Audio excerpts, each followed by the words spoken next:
Hey, what's up, Unbroken Nation? Hope that you're doing well wherever you are in the world today. Super excited to be back with you with another episode with Tia Lynn, who is on a mission to help millions of women own their confidence, power, and open up to pleasure to have better sex by healing. Tia, I'm super excited to have you on this episode. I haven't had anyone come on who's gone into depth around this, especially around women's sexual healing. So I'm very excited about this. How are you today, my friend? What is going on in your world? Oh, I am so fabulous. I just got a massage. I signed a new client today and we got started and it's been a great day. Beautiful. I love it. So, for context, before we jump in, can you give us a little bit of background on you and how you got to where you are today? Yes. Okay. It's kind of a long story, but I'm going to go short. So I started pretty much just being in marketing. I love the marketing aspect of creativity and helping people stand out in businesses and increasing sales. But as I did this, I worked with coaches and healers. And what I found was I have this passion inside me that I just love to help women be more confident in being themselves. And that goes to men too, as well.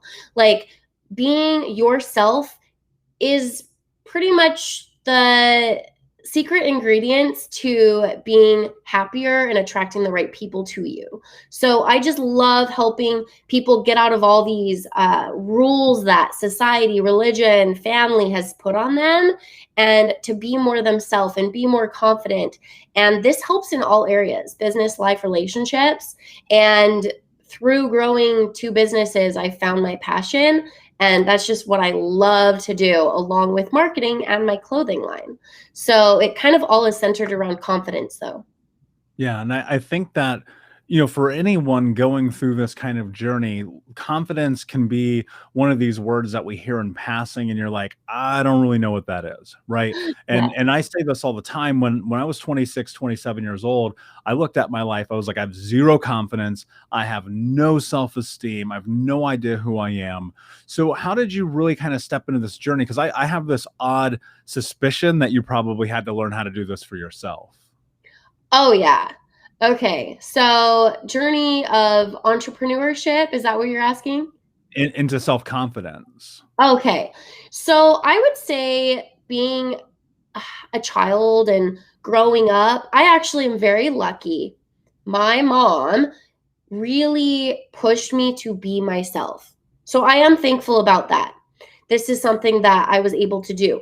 But I will say, growing up in Utah, I all the parts of me weren't really accepted naturally. So I was kind of that weird child that was like loud and quirky, and like I didn't really like to be normal, air quotes.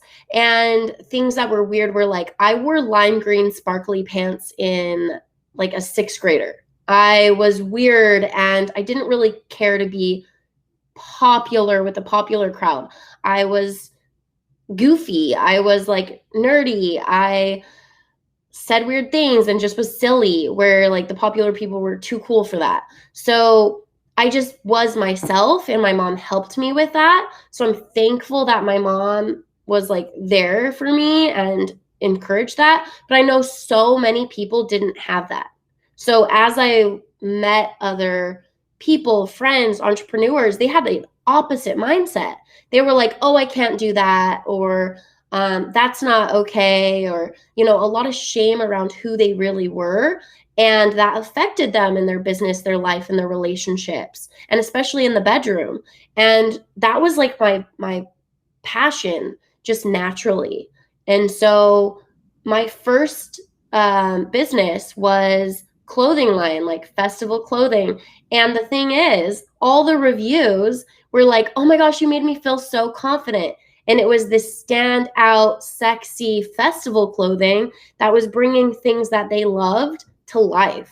And it made them feel confident. It made them feel sexy. So, kind of all my little ventures had this center around like helping people be more themselves and be confident.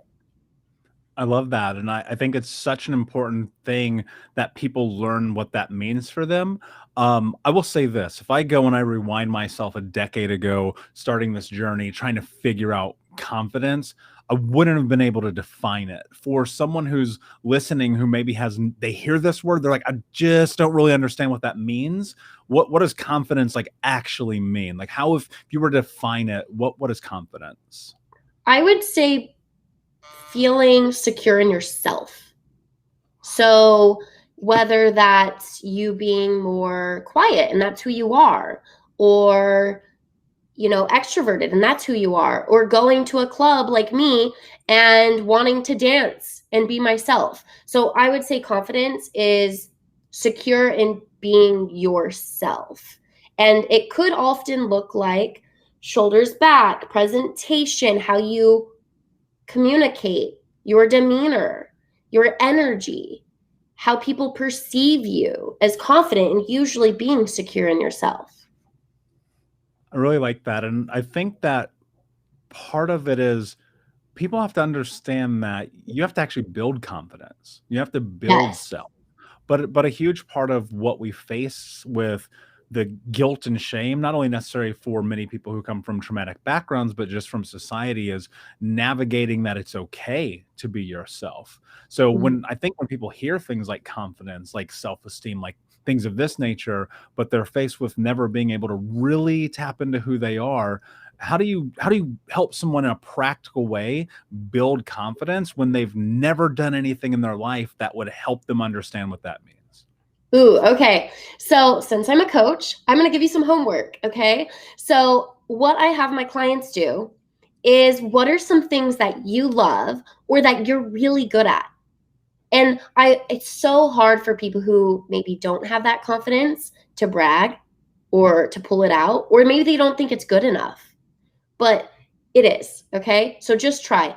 And I urge you to start small. You don't go from 0 to 1,000. You go 0 to 1 to 10 to 20 to maybe 50. And it's just a growing. So I want you to write down 10 to 20 things that you are good at.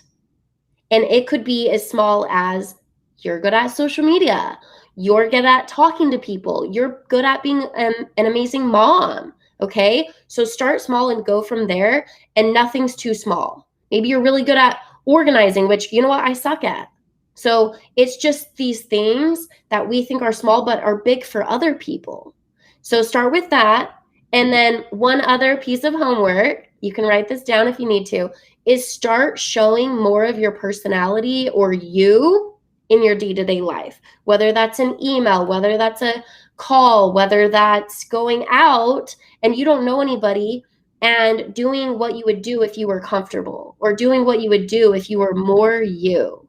So for me, that was like going out and going to talk to someone, or to dance at a bar where I didn't know anyone and I was uncomfortable. And that's how I made all my friends. So just start. Yeah, and it's totally about momentum. Start with this little thing, one step forward every single day, because on a long enough timeline, that's how you're going to get to where you want to be in your life. And I think that the only way that you build confidence, and this is only my experience, is you have to try things, you have to be uncomfortable, and ultimately you have to hold yourself accountable to see what you're capable of doing. And I think the big part of that is, despite fear, despite judgment, despite shame from other people, because guess what? They're already judging you anyway. And the Yeah. truth is, what does their opinion have to do with you? And the answer is nothing. You can't control what other people think.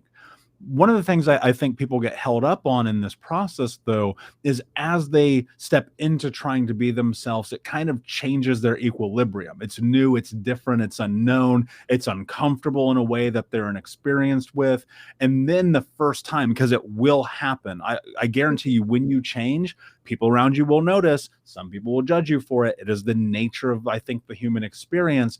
And I think often that can trigger these humongous abandonment wounds for people, where they're just like, man, I tried to be me, but then this person judged me and then I'm not in life anymore. And then it's chaos. And then you're like, wait a second, maybe this is tied to something. And I know that you've done your own personal work around this. What's the journey been like for you for not only looking at what abandonment wounds are, but healing them in your personal life?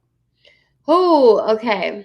So abandonment wounds actually started coming up when I first started my business, like going all in, moving to California and having to provide for myself full time.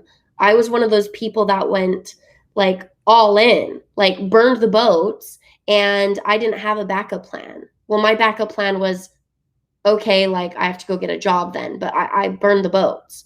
So it's so funny, but through personal development, I realized that as I was trying to provide for myself and I hired like a transformational coach, she told me that I actually didn't, there was a time that I couldn't take on one or two clients at once. And the reason why was I was afraid of being abandoned in my business. Like, and I was like, whoa, that's so weird, but I want more clients, but this fear keeps coming up. And so I had to work with a coach to help me like work on that abandonment wounds. And she was like a transformational life coach, very deep healing, like therapy times 1,000. It was just a quicker therapy. And whoa, I found that I didn't grow up with a dad like in my life, so I had a lot of abandonment wounds with that. But what I found through this therapy was my mom. So, it was a really hard point, but my mom actually tried to commit suicide when I was teenager, about 17. And through healing, I thought it was when I was younger, like my dad, but it really was my mom, because my mom was that close connection that I loved and loved me the most. And so that was actually the deeper abandonment wounds that I had to work on. So working through that, let's see, kind of going through it and forgiveness and having someone to support you through this, because if it cuts deep, it's very emotional, and healing on that takes time and it is painful. Yeah, and I know that from my own personal experience. As you were stepping into it and going through and healing, like in a practical way, what did that look like? What were you noticing in your life? What was different? Was it literally just forgiveness that became a part of this? Like how does someone like heal an abandonment wound? Oh my goodness. I would say seek professional help. But through this, I'm luckily, like, I hired somebody that was there for me and I could talk to and message. And what some practical things that we did was go back in time to that painful moment and bring it up and see how I felt and see what came up. And there was journal prompts, there was working, there was forgiveness, there was healing, there was looking at it instead of just pushing it to the side. Because like I said, I thought it was one thing, but it was another, because the other thing I was like, it's okay, it's okay, it's okay. But I didn't really ever, I don't think, deal with it. I just was like, I'm okay, I'm okay, I'm okay.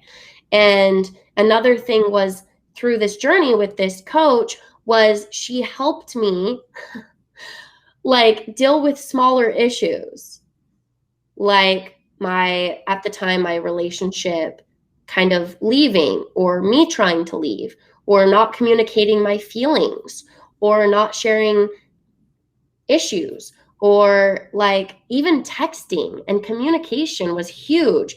I would like push people away or not share my feelings, or what would you call it? Like, just not good communication, because I was fear of being abandoned over and over. And so realizing these things and how they come up, then you can work on them with somebody. Yeah, and I love that you said seek professional help. Like I'm such a big proponent of the idea of like the right person for the right job. Like if your sink's busted, you're not calling an electrician, right? And I think that's such a big part of this journey. And sometimes, like with that right person and that parlay, you will start uncovering these other pieces of the puzzle. You'll learn more about yourself, you'll understand more about yourself. And sometimes it's even a common in passing because you have a mirror, right? Where, and this happens when I'm working with my own coach and also when I'm coaching, where I'm like, oh, damn, I didn't even think about that, right? And I think a big part of the healing journey for you, and this is because I know what you do, is healing sexual shame. What has that been like for you? And what does that mean? Because first off, can you define sexual shame? And then can you talk about healing around it? Yes. Okay. So one of my fellow coaches said that shame, like a working definition, is the impulse to hide something. I loved this because sometimes shame just has this weird connotation.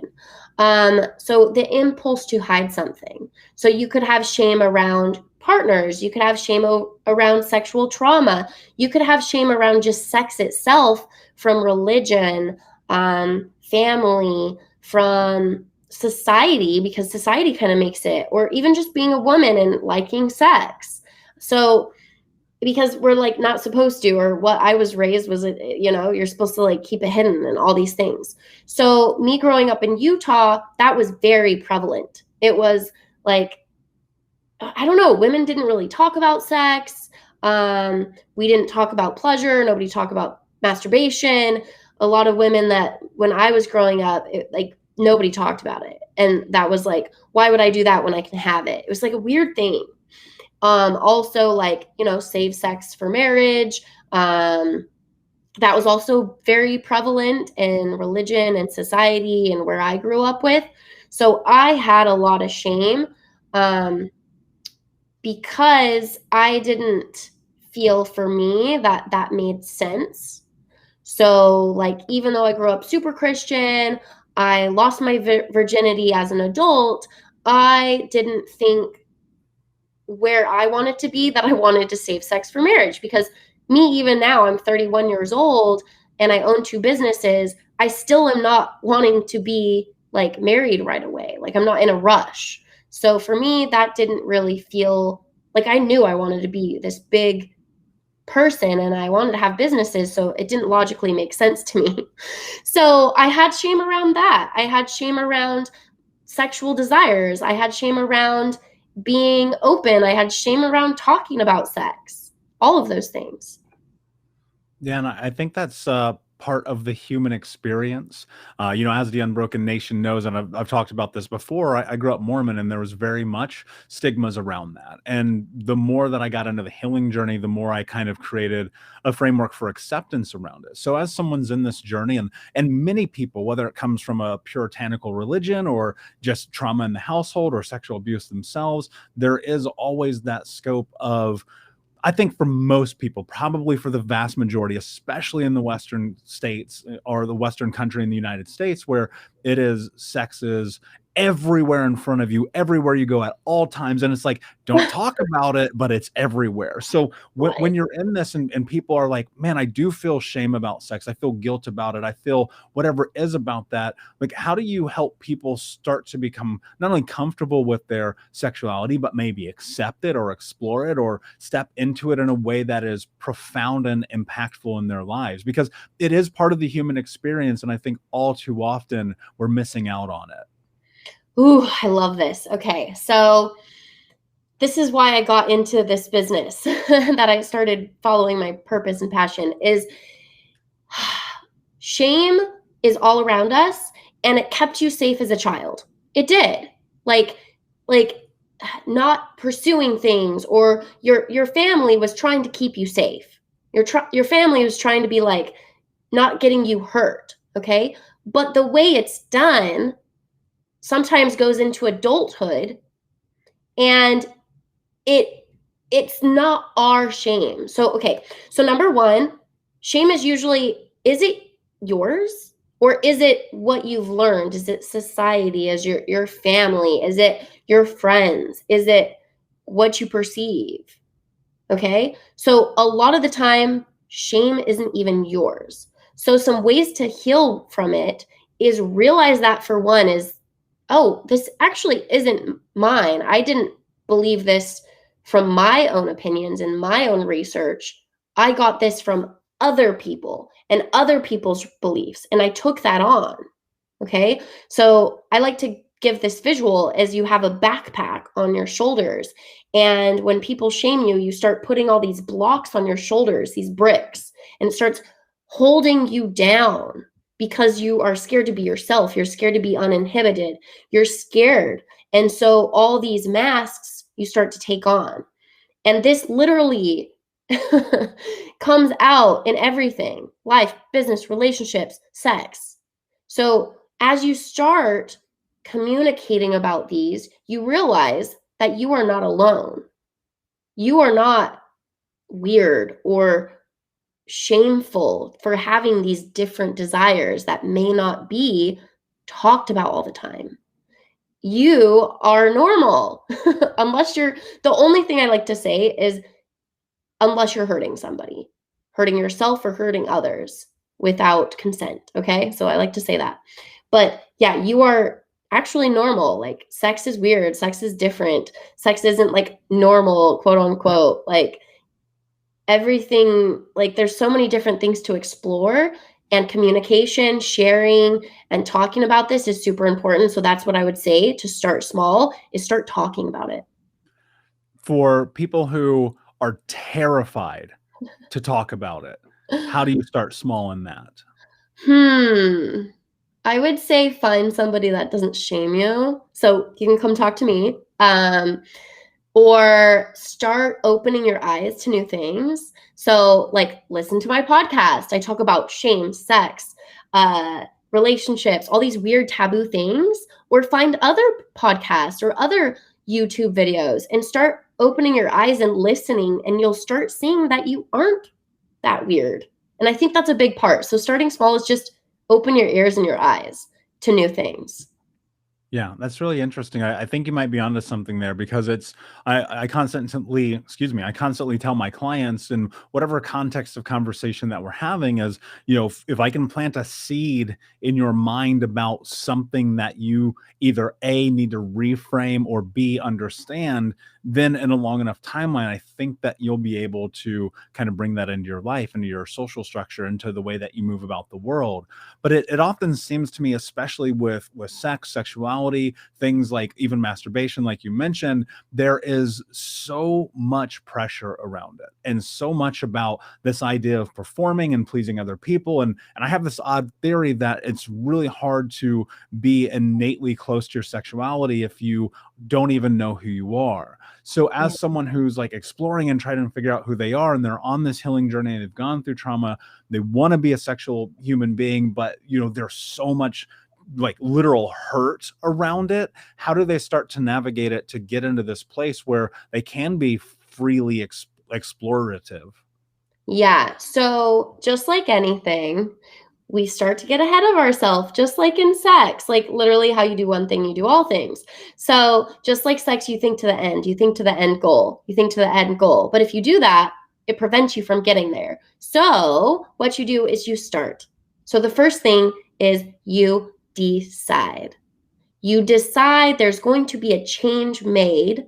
You decide that, hey, I'm ready to make some changes and improvements. And then you start taking those little steps. And like I said before, it is helpful to have a guide, a professional, a sexual trauma healer, somebody that helps you to guide you to get there quicker and condense time. But if you don't, like, look out for those things, start listening to those things, and start doing one step a day, just one. What can you do today to kind of explore more? What can you do today to feel more comfortable about yourself or your sexuality? What can you do? Be more present, be more connected to your body, explore your body. This can be for men and women. Like, instead of taking on other people's beliefs or looking at porn or things like that, what if you just explore your body and try something new? So, quickly, that could just be like, for women and men, there's actually different types of I'm not going to get in this too much, but erotic blueprints. You can look it up. It's like the types of sex. Like there's a type of love languages. There's like 5 erotic blueprints. That's the type of sex. So maybe it's just like, do I like really soft touch? Or do I kind of like a little bit of pain, and don't shame yourself? Or it's like, what turns you on? What is it? Try to explore different things and just be aware of it and be present, and then look into it. Do research and have fun. Do research with your body as well. Yeah, I think there's something really interesting about the idea of having fun with it. So how do you kind of have fun with it even though you feel whether it be social pressure or the pressure you put on yourself and it's all so much about leading up and trying to meet expectations that often are unfounded. I think a big part of the misnomer in the way that sex has been misconstrued in modern society is the lack of communication around it.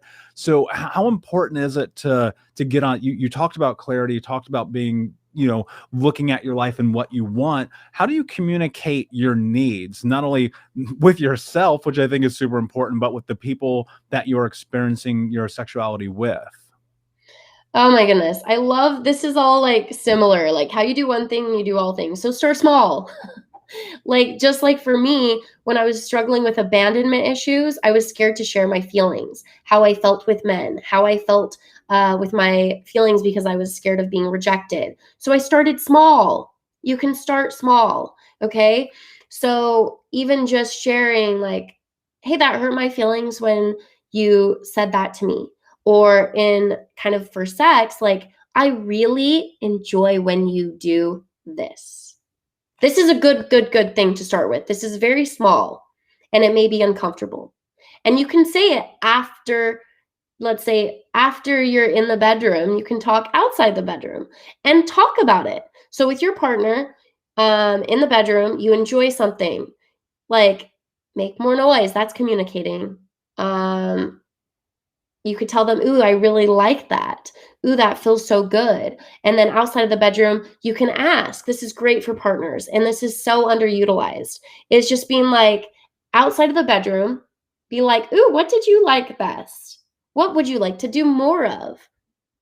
What would you like to explore? These are 3 simple questions. And I want you to start doing them with your partner.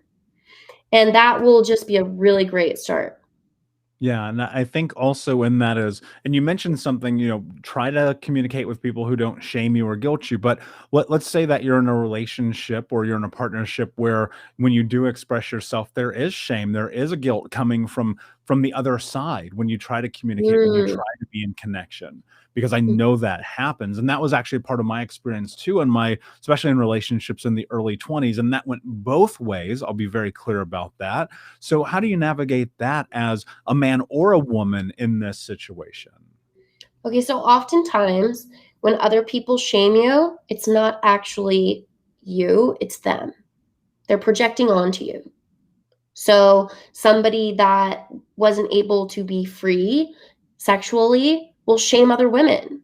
Or I've also noticed, people who shame gay people, oftentimes it's because they were shamed or they feel shame inside them. So just know that first, that it's usually not you, it's them projecting themselves onto you. And then, secondly, this is a touchy subject. So focus on yourself, focus on your healing first, because usually your relationships are a mirror in some way, shape, or form. So work on yourself. And one thing to share with your partner is, hey, like you can start the conversation like, hey, this isn't meant to make you uncomfortable. I would just really like to start exploring this, but there's no expectation. Okay. So I think taking expectations off the table really helps somebody. Or saying, hey, let me know if you feel uncomfortable. But if they really are, then you need to just work on yourself. Okay. So seeking help, seeking guidance, looking, researching, starting small, healing that shame, talking to somebody that, like, talk to me, talk to your friend, talk to maybe go to a club or like online, there's lots of people. Maybe you could just talk to them. It could be as small as like if you follow, I'm just gonna say like look up some sex podcast or like Sex with Emily or something like that, and they have like fun posts, and you could like write in. You could share something anonymously. Like sharing anonymously or sharing with somebody really helps healing. I know it sounds so easy, but just do it. So one of the things that I did was share with my brother like sexual shame from my past that I was scared to share. And I said, hey, I'm not looking for you to feel sorry for me. I don't know. This is just something that's in my heart that I felt like I wanted to share and get out and off my chest. And I shared this experience that happened to me. And I said, I'm just kind of I'm just looking for you to listen. And then I shared it. And he's like, oh, dang, Tia, like, thanks for sharing. And I'm sorry you went through that. And so I had a safe space, but this could be a professional, this could be a friend, this could be somebody you met on Facebook. This could be like your therapist. That's why I do believe in professional help, is because they're there. They can be there and listen to you. So yeah, it seems like it's all going into the same like trend. Yeah, well, I think that so much of life is, I hate to say it, but repetitive, Yeah. because the truth is some of these things work really well and in really practical ways. And, learning how to use your voice in this, especially in this kind of conversation, is incredibly important. And yes, it's going to be uncomfortable at times. And yes, it may even be scary, but when you're in supportive connection with people, shame and guilt, like that's something that honestly, in my experience, is just something in your head. Right. Yeah. And you'll find that as you express it and you talk to people and you go through this conversation and even through the motions of it, that people are there to be supportive of you. Now, if they're not, you may need to be considering whether or not that person belongs in your life. Do they Yeah. have the space, and are they the right person? Do they have the capacity to even have these conversations? Because sometimes the reality is that person may not be who you need in your life right now. And that's a hard conversation to have. But you know what? I find that typically the hard conversations are the right conversations. So, Yes. Tia, before I ask you my last question, can you tell everybody where they can find you? Yes, I have a podcast. I talk about taboo topics. I talk about sex, confidence, shame, wild events. So if you want to like explore this and start hearing stories and people talking about this, oh, you are not alone. And there's some crazy stories and women sharing their shame and how they got through it. So I think you'll hear a lot of practical ways, and that will make you not feel so weird. Also, check me out. I'm Sexy Biz Babe on everything. That's my name, aka Sexy Biz Babe. Oh, it's over here. Sexy Biz Babe. And I'm on Instagram probably the most, Clubhouse, all the things. And yeah, just one last like thing is do it with the fear. Like do these things, feel the fear and do it anyways. That's the thing, is all these things that I've done, I am fearful, I'm afraid, and I do it anyways, and it starts getting easier. Yeah, I'm a huge proponent of that. I tell people all the time, like I'm scared every time I get on stage, every time I record a podcast, every time I coach people, every time I write a book, every time I Yeah. get on an airplane, like there's always fear. But Mhm. what are you going to do about it? You only get one opportunity at this thing that we call life. And I don't know about you, but I don't want to die with regrets. So thank you so much for being here. My last question for you, my friend, is what does it mean to you to be unbroken?